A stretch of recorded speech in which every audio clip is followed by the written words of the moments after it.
the only way to really determine whether or not the deal is good or not is what happens next. The only good parts of the deal would be things that are not in the deal, is the way that I'd put it. The deal itself is trash, but it also might be the best deal available. Both those things are not mutually exclusive. It turns out that freeing literally 1,000 terrorists in favor of a few Israeli hostages is by any stretch of the imagination an awful deal that will result in more dead Israelis. There's no question that not only will more Israelis be taken and kidnapped because of stuff like this, is true of Gilad Shalit as well. It means that many of these people who are currently being freed to Qatar and Turkey are going to make their way back into Judea, Samaria, Gaza, and they're going to kill Jews again, because that's always what happens. With that said, obviously it's a high priority to the Israelis to get their people back, and trying to bring back those people, even at that high cost, may be something worthwhile, since it's probably the last best opportunity. The thing that President Trump was willing to do that Joe Biden was not, was to basically say to the Israelis, this isn't the end of the war. You can go back in if you need to go back in, and to say to Hamas, it's not going to get better for you from here. It's only going to get worse for you from here if you turn down the deal. Neither of those things were things that Joe Biden was willing to say, which is why you end up with this deal. Now, again, do I think that all sides could have pushed harder to get more hostages out? I do. Do I think that Israel has finished the job in the Gaza Strip? I don't, nor do I think that Bibi thinks that, or that the Israeli government thinks that. And what comes next in Gaza, no one really knows the answer to that. And certainly leaving Egypt and Qatar in charge of Gaza would be a fool's errand and an idiotic idea. So yeah, I would be shocked if this deal reaches phase two.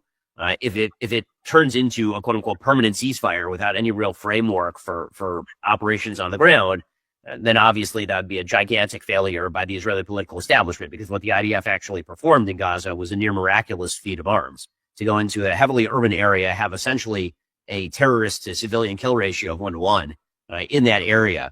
Well, yes, losing too many soldiers, but losing a bare fraction of the number of soldiers that Hamas lost, fighters and terrorist associates in this war.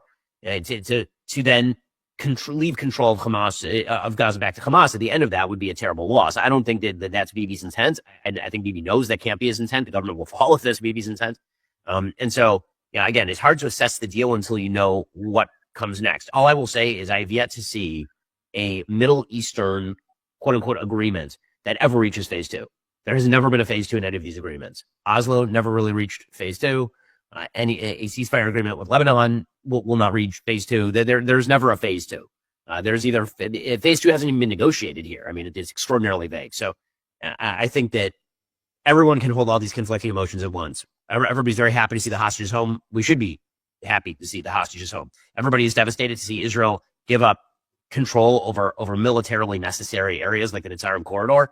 They should be very unhappy about that. Everybody should be very unhappy about watching murderers, actual abject child, women, entire families, murderers being released back to Qatar and Turkey. That is an act of tremendous horror. I mean, I know people who whose relatives were killed by people who are now being released, and every one of those lives is worth just as much as any other life. And so, I think that we can have all of these mixed feelings without suggesting, number one, that there was an easy solution, which I think there was too much demagoguing of this entire thing from the beginning. This idea that there was an easy solution, that if only Bibi had done X, Y, or Z, then the hostages would have come out sooner. Or if only Bibi had been more self-sacrificial. Or now, if Bibi were only harder. These are literally impossible decisions.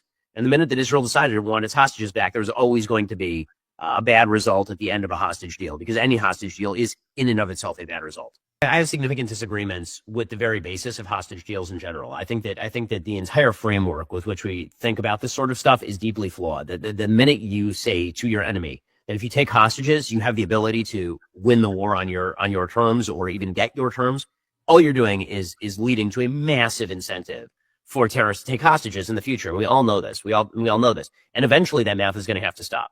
It will, because otherwise people will just keep getting kidnapped, and what price is going to be considered too much. As far as what the end of the war looks like, I mean, to me, it had always been the reality, but nobody was willing to say it out loud, that Israel was going to have to retain military control of the Gaza Strip. I mean, there was just no other alternative. Leave it. Who's going to do it? Egypt, Qatar, UAE, Saudi? None of them want. It seemed to me that always the most practical solution was going to end up being something like what Israel has in Jenin or Nablus, which is essentially security control of the area with transparency by units like Duvdevan, and allow them to go in and perform military activities in these particular areas, and some semblance of domestic rule for somebody to pick up the garbage. Like that'd be the best case scenario for the Gaza Strip. But, again, that would require a willingness to say the thing, which is that there are going to be Israeli soldiers in that area probably for the rest of time, and that there will be Israeli soldiers who die in that area for the rest of time, just like there are Israeli soldiers who unfortunately are killed in Nablus and Jenin every year. So, these are, again, there are no great answers here. As far as hitting the pause button, I think the logic is if you can get people out before you have to finish the job the way that I'm talking about, then get people out. And I think that that's probably the logic of the government here. What it looks like when they unhit the pause button, there may never be a quote unquote formal unhitting of the pause button. It might not be that the Israeli government says, okay, now the deal's over, we're going back in. It might just be these sort of soft operations without ever acknowledging that that's what's happening. I mean, that sort of stuff happens all the time in the Middle East. I mean, right now, Israel is supposed to be at the end of a ceasefire in Lebanon, and Israel has retained forces in Lebanon because Hezbollah keeps trying to interpolate its own forces into southern Lebanon. So, I think that what you'll end up with is sort of a grinding new status quo in the Gaza Strip is the most likely scenario. And as far as, the possibility of refugees in Gaza leaving the Gaza Strip, if they want to go, it's bizarrely non-humanitarian to tell people they have to stay in an area that literally has no livable running water or homes.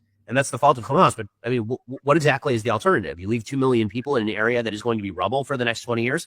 The entire area is rubble. And by the way, it should be rubble because Hamas turned the entire place into a terrorist base. You turn terrorist bases into rubble. And so, if people want to leave and they want to go to Egypt or Qatar, I think it says a lot about Egypt and Qatar that they're perfectly willing to keep them in these supposedly inhumanitarian conditions rather than letting them into Egypt or Qatar or Jordan or anywhere else. We're not saying it, right? President Trump is saying this stuff out loud, and he should be saying this stuff out loud. I mean, the reality is, forget about taking refugees. Egypt has had the most solid border of Gaza is the border with Egypt. By far, it was much more solid than the border, as it turns out, that Israel had with the Gaza Strip prior to October 7th. Egypt's border had triple barbed wire fences and these massive impediments. And by the way, there's nothing on the other side of that border in Egypt. It's not as though there are gigantic settlements on the other side of that border. It's not like a Gaza envelope that's heavily lived in. There's not a bunch of Moshavim over there. There's nothing. It's a desert, and they still wouldn't let them in. And the reason they wouldn't let them in is because what everybody knows in the Middle East, but nobody's willing to say out loud, is that the Palestinian population is deeply radicalized.